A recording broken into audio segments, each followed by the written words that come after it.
तो जय हिंद दोस्तों, कैसे आप लोग। मैं आशा करता आप लोग अच्छे होंगे, स्वस्थ होंगे, मस्त होंगे। तो हाँ दोस्तों, भोजपुरी के सुपरस्टार कहे जाने वाले रिकॉर्ड मशीन खेसारी लाल यादव जी का एक नए गाने का टीजर आ चुका है दोस्तों, सुबह सुबह। और इतना तगड़ा टीजर है दोस्तों, इतना तगड़ा टीजर है कि मैं क्या बताऊँ यार, शब्द कम पड़ जाएंगे।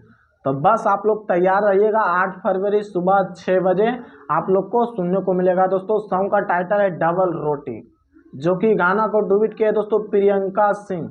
और आप लोग जानते हैं दोस्तों कि प्रियंका सिंह के आवाज़ में भैया जादू है। जितना भी फिल्मी सॉन्ग आता है दोस्तों, लगभग सॉन्ग प्रियंका सिंह गाना को डुबिट करती है दोस्तों। इस बार खेसारी लाल यादव जी की टीम भी सोचा कि नहीं, डबल रोटी में प्रियंका सिंह जी से ही गाना को डुबिट किया जाए। और तगड़ा गाना होने वाला है दोस्तों, लेवल का गाना है। तो बस आप लोग से रिक्वेस्ट है, यूट्यूब पे सर्च मारिए डबल रोटी, आप लोग को 1 नंबर में शो करेगा। और गाना आ रहा है दोस्तों कल सुबह 6 बजे, यानी 8 फरवरी को नीमन भोजपुरी पे। गाना को लिखे हैं दोस्तों मनोज मतलबी, और संगीत है दोस्तों अविनाश झा घुंघरू का दोस्तों। तो बस आप लोग कल तैयार रहिएगा ज़्यादा से ज़्यादा संख्या में 6 बजे।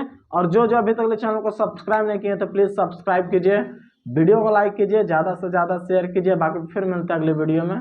जय हिंद।